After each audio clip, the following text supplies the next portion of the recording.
Good morning everyone. आज हम लोग पढ़ेंगे प्राणियों में पोषण। प्राणियों में पोषण मतलब न्यूट्रिशन इन एनिमल्स।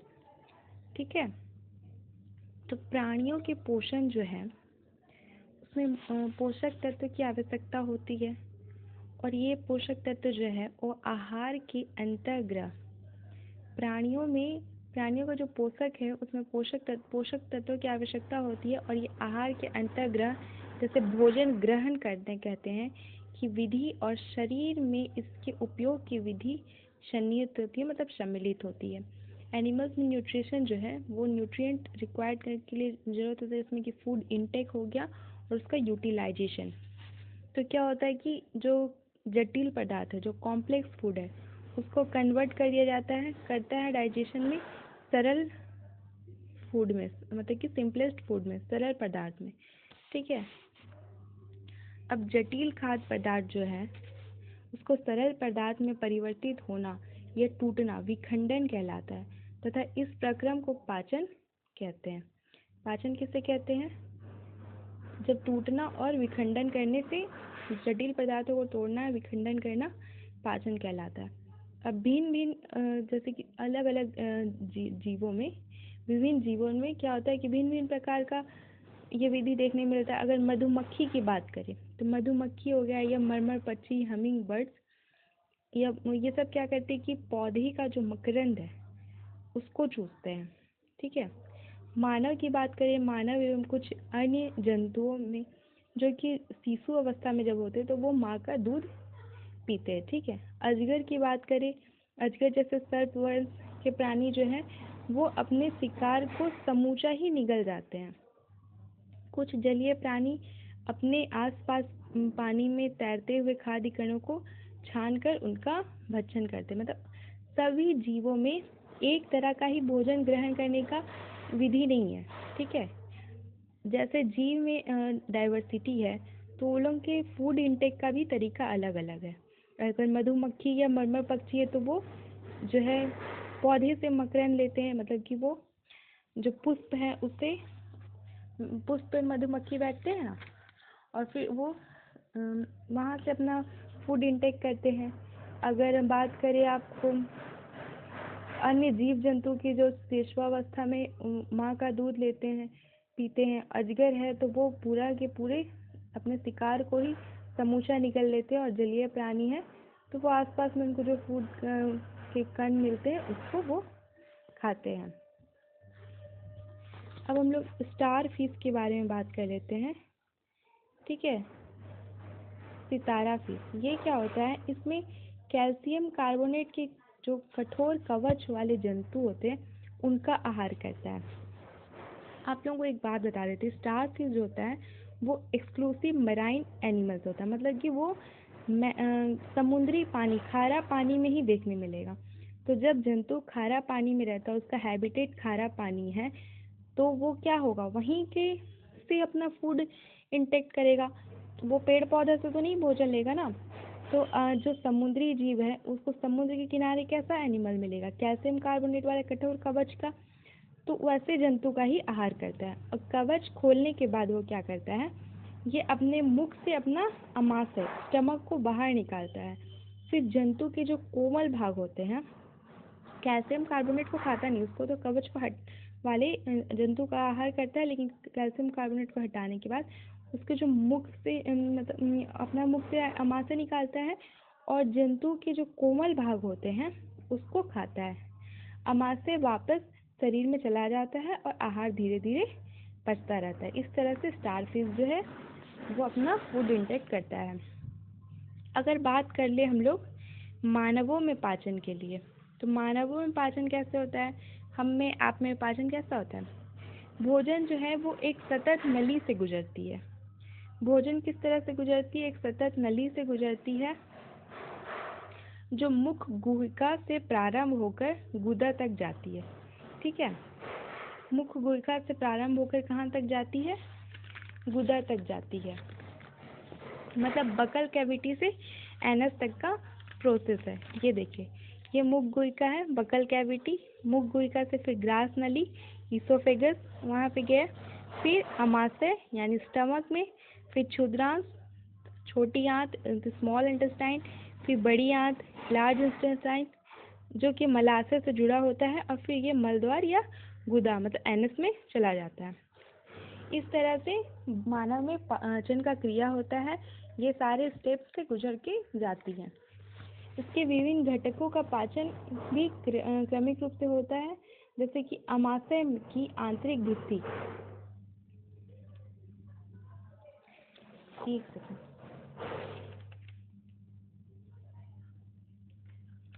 ठीक है, मुख गुहिका में से पहले क्या होता है, भोजन का अंतर्ग्रह मुख गुहिका द्वारा होता है, और आहार का शरीर के अंदर जाना ही अंतर्ग्रहण कहलाता है। ठीक है,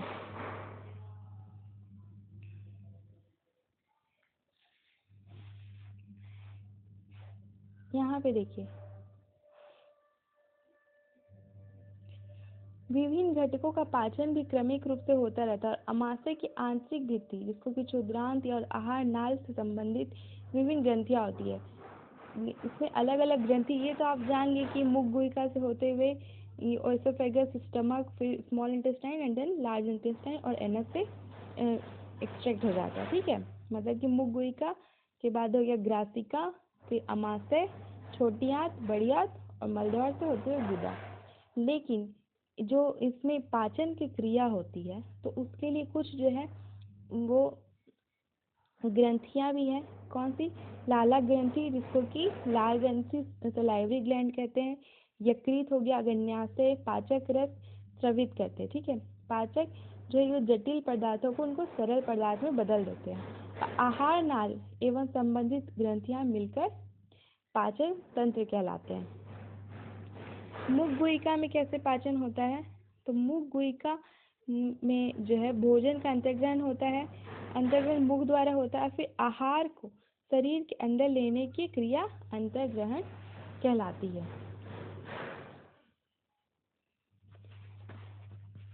उसके बाद क्या होता है, देखिए यहाँ पे कुछ दांत के बारे में बात कर लेते हैं। दांत का 4 तरह का दांत देखने मिलता है। इसका डेंटल फॉर्मूला हो जाएगा 2 1 2 3, मतलब कि 2 ठो जो है एक साइड में ऊपर के हाफ इस तरफ में जैसा दांत होता है वैसे इस तरफ भी होता है। तो 2 जो है 2 ठो काटने के दांत कृतंक मतलब कि इंसीजर है। फिर उसके बाद एक तीरने के हैं, वो है रद्रनक मतलब कि इंसीजर ये कैनिन, और ये इसके 2 चौवे टाइप के हैं, जो कि पहला 2 जो होता है वो होता है प्री मोलर, और जो 3 है वो मोलर्स मतलब कि चर्नक, जो कि आखिरी के दांत सब होते हैं। चौवा। तो दूध के दांत जो होते हैं वो और अस्थाई दांत 2 तरह के दांत होते हैं। तो हमारा जो प्रथम दांत होता है जिसको कि पहला सेट जो शेषवा काल में निकलता है, ये लगभग 8 वर्ष की आयु तक में ये दांत जो है सारे क्या हो जाते हैं, कुछ वर्ष पूर्व आपके दांत निकलते थे, हमारे दांत का प्रथम सेट जो शेषवा काल में निकलता है तथा लगभग 8 वर्ष की आयु तक ये सभी दांत गिर जाते हैं। इन्हें दूध के दांत कहते हैं, और इन दांतों के स्थान पर दूसरे दांत निकलते हैं जिसको कि अस्थाई दांत कहते हैं। सामान्य स्वस्थ व्यक्ति के अस्थाई दांत पूरे जीवन भर बने रहते हैं, और वृद्धावस्था में कुछ लोगों का प्राय गिर जाता है। 8 वर्ष में सभी दांत गिर जाते हैं, और पूरे जीवन काल में 20 दांत 2 बार निकलते हैं। ठीक है, तो मिल्क टीथ कितना हो गया? 20 हो गया। और परमानेंट टीथ कितना हो गया? 32 हो गया। ठीक है, अब हम लोग बात कर लेते हैं दांत के प्रकार की बात कर ली, जीभ के बारे में बात कर लेते हैं। जीभ पर क्या होता है? स्वाद के विभिन्न क्षेत्र होते हैं। जीभ एक मसल पेशीय अंग है। ठीक है, ये फ्लैसी मस्कुलर ऑर्गन है जो कि पीछे की ओर से मुख गुहिका के आधार तल से जुड़ी होती है ना। पीछे से क्या होती है, जीभ जो है वो जुड़ी हुई होती है, लेकिन इसका अग्रभाग जो होता है वो स्वतंत्र होता है, और किसी भी दिशा में इसको मोड़ा जा सकता है। अब इसमें देखिए, ये देखिए यहाँ पे जो है अलग अलग मतलब कि जीभ में जो वो टेस्ट बड्स होते हैं, स्वाद पहचानते हैं। तो आगे का जो ये भाग है, ये इसमें मीठा आप टेस्ट यहाँ पे पता लगा सकते हैं कि कुछ मीठा खाएंगे तो आपको यहाँ से टेस्ट बड से पता चलेगा कि हाँ ये चीज़ मीठा है। ये साइड की जो सेकेंड नंबर के यहाँ पे डार्क सर्कल किया हुआ है, तो ये वाले जो पार्ट है इसमें नमकीन टेस्ट पता चलता है। उसके बाद थर्ड नंबर पे खट्टा, और यहाँ पे कड़वा, कड़वाहट जैसे करेला, ये सब मीठा टेस्ट यहाँ से आपको पता चलेगा। और ये यहाँ पे बहुत सब तरह के लगभग टेस्ट बड होते हैं, तो इसमें बहुत सारे टेस्ट बड होते हैं, तो उमामी टेस्ट पता चलता है। अब हम लोग भोजन नली जो कि है ग्रासिका, इसके बारे में, ओइसोफेगस, इसके बारे में बात करेंगे। ठीक है, तो ग्रासिका की भित्ति के संकुचन से भोजन नीचे की ओर जाता है। ग्रासिका से भोजन निकलते तो नीचे की तरफ जाता है। कैसे जाता है? संकुचन के द्वारा भोजन जो नीचे की ओर जाता है। कभी कभी हमारा आमाशय जो है उसमें खाया हुआ भोजन कोई स्वीकार नहीं करता है और फलस्वरूप वमन द्वारा, मतलब वोमिटिंग के द्वारा उसे बाहर निकाल दिया जाता है। ये देखिए, भोजन जो है वो संकुचन द्वारा जा रहा है ग्रासिका में, और कहाँ जाता है? आमाशय में। ठीक है, आमाशय में क्या होता है? आमाशय जो है आपका लेफ्ट साइड में प्रेजेंट होता है। आमाशय जो है वो एक मोटी भित्ति, एक थैलीनुमा संरचना है जो कि चिपटा जे आकृति का होता है, और ये आहार नाल का सबसे चौड़ा भाग है। ये सब क्वेश्चन पूछा जाता है कि आहार नाल का सबसे चौड़ा भाग क्या है, तो आपका आमाशय हो जाएगा। जे शेप का थैलीनुमा है, मोटी भित्ति का बना हुआ। ठीक है, उसके बाद यह जो है एक ओर से ग्रासिका से खाद्य प्राप्त करता है और दूसरी ओर ये छोटी आंत में खुलता है।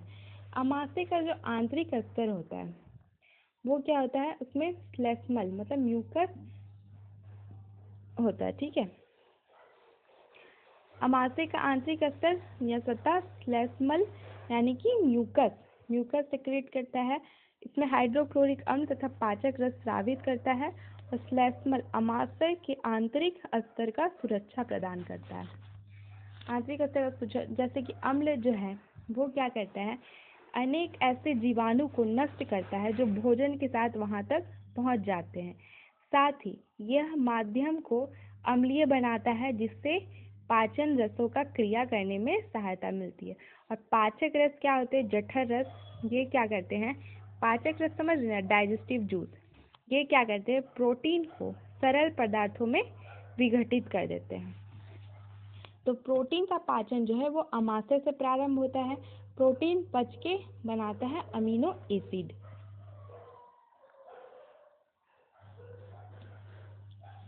ठीक है, प्रोटीन का डाइजेशन होता है तो प्रोटीन क्या बनाता है? Amino acid. अब हम लोग छोटी आंत क्षुद्रांत के बारे में पढ़ लेते हैं। तो वो कितना, इसका लंबाई, इसका देखिए, छोटी आंत इसको क्यों कहते हैं? क्योंकि इसका डायमीटर कम होता है। ठीक है, लेकिन लेंथ ज़्यादा होता है। वही बात करें बड़ी आंत की, तो बड़ी आंत का डायमीटर ज़्यादा होता है लेकिन लेंथ जो है वो कम होता है। तो छोटी आंत जो होती है, इसलिए इसका डायमीटर कम है, इसलिए इसको छोटी आंत कहते हैं। तो इसका लंबाई कितना है? 7.5 मीटर लंबी होती है। ठीक है, और कुंडलित होती है। यह जो है यकृत एवं अग्न्याशय से स्राव को प्राप्त करती है, और इसके अतिरिक्त इसकी भित्ति से भी कुछ स्राव निकलते। देखिए, यकृत जो है वो गहरा कैसा होता है? लाल भूरे रंग की ग्रंथि होती है जो उदर के ऊपरी भाग में दाहिने तरफ में होती है। जो आपका आमाशय है वो बाएं तरफ में है। ठीक है, एल फॉर लीवर होता है, लेकिन लीवर जो है वो राइट साइड में है, और स्टमक जो है वो लेफ्ट साइड में है। तो यकृत जो है गहरे लाल रंग की है, ग्रंथि है जो कि उदर के ऊपरी भाग में दाहिने तरफ में है, और ये अवस्थित होती है। यह शरीर की सबसे बड़ी ग्रंथि होती है। ये बहुत बार पूछा जाता है कि जो यकृत होती है वो कैसी होती है? तो शरीर के सबसे बड़े जो है सो कि ग्रंथि होती है, और यह पित्त रस को स्रावित करती है जो एक थैली में संग्रहित होता है, और इसे पित्ताशय कहते हैं। पित्त रस जो है वो वसा के पाचन में महत्वपूर्ण भूमिका निभाती है। प्रोटीन का पाचन कहाँ हो रहा था? स्टमक में। और क्षुद्रांत में क्या का, छोटी आंत में किसका पाचन हो रहा है? तो ये आपका वसा का, फैट का। और पित्त रस जो है वो वसा के पाचन में महत्वपूर्ण भूमिका निभाती है। ठीक है, यहाँ तक समझ में आ रहा है। अग्न्याशय क्या होता है, हल्का पीले रंग का होता है, और ये यहाँ तक समझे ना। अग्न्याशय जो है वो हल्के पीले रंग की बड़ी ग्रंथि होती है, जो अमाशय के ठीक नीचे स्थित होती है। यहाँ पे देखिए सारे डायग्राम में आप लोग देख के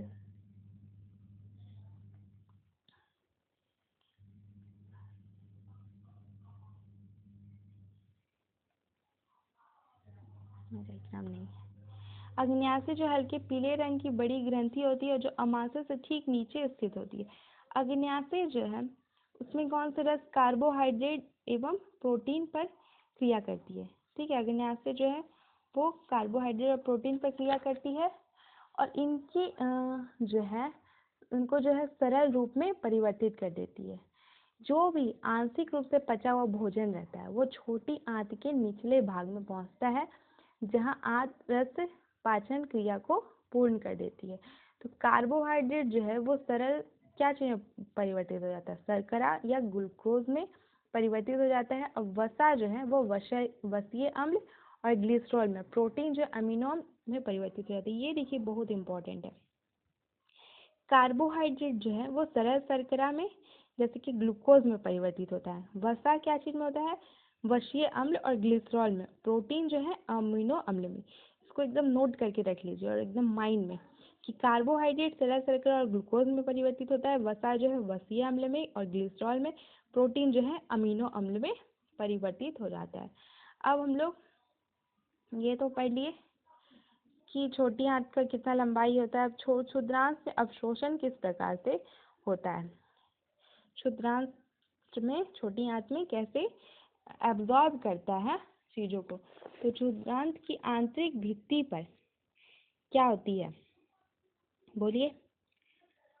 क्षुद्रांत की भित्ति जो होती है उसमें आंतरिक भित्ति में उंगलियों के समान उभरी हुई संरचना होती है, जिन्हें क्या कहते हैं, दीर्घरोम कहते हैं या वेली कहते हैं, विली। ठीक है, रसांकुर को वेली कहते हैं। तो ये क्या करती है, दीर्घरोम जो है वो पचे हुए भोजन के अवशोषण हेतु तल क्षेत्र बढ़ा देती है, सरफेस एरिया को बढ़ाती है, और प्रत्येक दीर्घरोम में सूक्ष्म रुधिर वाहिका का जाल होता है। ये क्या करते हैं, दीर्घरोम की सतह से पचे हुए भोजन का अवशोषण करती है, और ये रुधिर वाहिका में चला जाता है। फिर अवशोषित पदार्थ का स्थानांतरण रुधिर वाहिका से ब्लड वेसल्स के द्वारा, मतलब कि शरीर के विभिन्न भागों तक पहुंचता रहता है, जहां उनका उपयोग जटिल पदार्थों को बनाने में किया जाता है। और इस प्रक्रिया को क्या कहते हैं, स्वांगीकरण, एसिमिलेशन कहते हैं। छोटी आंत में क्या होता है कि उंगलियों के समान संरचना होती है, जिसको कि विली कहते हैं, दीर्घरोम कहते हैं। ये जो है सरफेस एरिया बढ़ाती है, किस चीज़ के लिए, एब्जॉर्प्शन के लिए। इसमें क्या होता है कि सूक्ष्म ब्लड वेसल्स होते हैं, जो कि अब जितना भी भोजन हम लोग खाएं जो पचा उससे अवशोषण करती है, और ये रुधिर वाहिका से चली जाती है। अब ये अवशोषित पदार्थ का स्थानांतरण रुधिर वाहिका के द्वारा शरीर के विभिन्न भागों तक पहुंचाती है, और इसका उपयोग जटिल पदार्थों को बनाने में किया जाता है। इस प्रक्रिया को स्वांगीकरण कहते हैं। अब हम लोग थोड़ा बड़ी आंत के बारे में, वृहदांत्र के बारे में जान लेते हैं। वृहदांत्र जो है वो क्षुद्रांत की अपेक्षा चौड़ी होती है और एवं छोटी होती है। तो इसका लंबाई कितना है, लगभग 1.5 मीटर। ठीक है, ये 1.5 मीटर है, वो 7.5 मीटर थी छोटी आंत। मुख्य कार्य क्या है इसका, बड़ी आंत का, जल एवं कुछ लवणों का अवशोषण करना। बड़ी आंत में डाइजेशन का काम, पचने का काम नहीं होता, इसमें सिर्फ एब्जॉर्ब करने का काम होता है, अवशोषण करने का काम होता है। बचा हुआ जो अपचित पदार्थ होता है वो कहाँ चला जाता है, मलाशय में चला जाता है, और अर्ध ठोस मल के रूप में रहता है। अब हम लोग कुछ बात कर लेते हैं घास खाने वाले जंतुओं में किस तरह से पाचन होता है। घास खाने वाले जंतु का आप देखिएगा कि वो एक बार में बहुत सारा घास खा लेंगे, फिर अस्थिर से बांट करके उसको चबाते रहते हैं। तो इनका पाचन की क्रिया थोड़ा अलग होता है। वो पहले घास को जल्दी जल्दी निगलकर अमाशय के एक भाग में भंडारित कर लेते हैं। ये भाग क्या है, रुमेल कहलाता है, जहाँ पे वो सारे घास को जल्दी जल्दी भेज देते हैं। ये उसको प्रथम अमाशय भी कहते हैं। रूमिनेंट में अमाशय 4 भागों में बटा होता है। रूमेन को भोजन का आंशिक पाचन होता है। इसमें जैसे कि जुगाल, काट कहते हैं, परंतु बहुत से जंतु इनको छोटे पिंडकों के रूप में पुनः मुख में लाते हैं और फिर उसको चबाते रहते हैं। इस प्रक्रम को रुमेंथल या जुगाली करना कहते हैं और ऐसे जंतु रूमिनेंट अथवा रोमंथी कहलाते हैं। ठीक है। जो घास खाने वाले जंतु होते हैं वो क्या करते हैं, पहले जल्दी जल्दी घास खा लेते हैं, फिर उसको अमाशय के जो प्रथम अमाशय रूमेल उसमें जमा कर देते हैं, फिर छोटे छोटे अपने पार्ट्स को मुंह में लाते हैं और उसको चबाते रहते हैं और इस तरह से उनमें जो है ना जुगाल करने का प्रोसेस होता है, जिसको कड